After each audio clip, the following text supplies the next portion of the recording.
Good morning, everyone. It's September the 7th, 2023. As you can see, last week and the weekend there has been extremely busy. But I want to expand a little more on what I was talking with Julie on her last video there, and about the bracelets that our criminals have to wear. The reason I'm suggesting that is it's probably a far more humane way to take care of a situation rather than throw people who are mental into the institutions and that. But we have to keep track of what's happening to people so that we can be protected. And there's always the ones that, oh, we're losing our freedoms. Well, why are we losing our freedoms? It's because we have all this bad behavior due to the drugs and everything else. So everyone's punished for a handful of people, in a sense, that are being bad. And it's, well, more than a handful. But when you look at the population around the world, it is a handful of people that are creating the problems. So we're losing our freedoms due to what the behaviors are. And not everyone has bad behaviors, but we have to deal with the bad behaviors that are being dealt the bad hands, as if what you want to call it. And this is what it is. A few are causing the problem. So how do we deal with it? The mental health issue is a terrible issue, but you put the mental health along with the drug overdoses and the drugs, and our world is changing. Definitely. We're living in a high-tech world. Definitely, I never was brought up in this high-tech world. Oh, goodness. I mean, we had the old phones. I can remember a friend having the old wind-up phone where you talked into from the wall, even. And the dial phones that we used to have. So our technology is so advanced right now that it would be easy to keep track of things. We have the doorbell cameras now. We have cameras everywhere.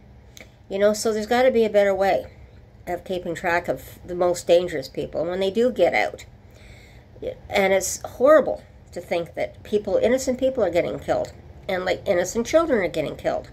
Look at the United States. All the shootings down there. Innocent people are getting killed. Children are getting killed just playing in their playgrounds by gunfire. That's not right.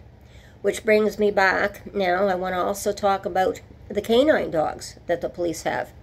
Now the wonderful thing about, with our technology, thankfully, is with the YouTube channel, I've been able to hook up with a lot of the canine units down in the various police departments down in the States. And it's amazing what they're doing with the dogs down there. And I agree that I think the dogs are possibly the best way to stop a person. Because quite often the dog, all the officer has to do is just shout out that the dog is going to bite them if they don't stop. And most of the criminals, and a lot of the videos I'm seeing, will just give up because they know they don't want to be chased down by the dog. So that's a much easier way, and it means that there's less people being shot by police officers at the same time. And I know there's a debate down in the States about the dogs are biting. Maybe we should put up rules and regulations and not have the dogs. But it's far less with the dogs biting. We're losing a lot less people due to it. Because when you look at statistics, there's only a few dog bites, and so many people just give up, and they're brought down. And oftentimes there's no teeth marks on the dogs when they do bite. They're so well trained. And this is one of the things that I keep seeing constantly. And the dog program's expanding down there. You know, one of the things I've seen recently, about a year and a half ago, they have this organization that trains dogs. They use ex-military officers and soldiers and that coming out in the military. They train them as a private company to go in and train them to do various things for private protection, security, and so and so. But the best thing that they just came up with, that they started, was in the schools. They've trained the canines only, not trained as police dogs, but they're only trained to sniff out drugs. If you have a small amount or even trace amount in your pocket, the dog can sniff it.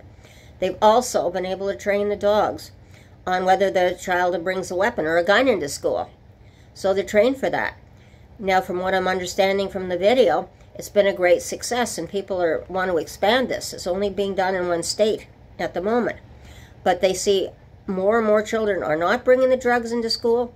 They're not having to worry so much about the guns being brought into the school by other students.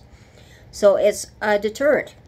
That's where I think it's really, really wonderful. The dogs are really a deterrent in many ways, because nobody's going to argue with the dog.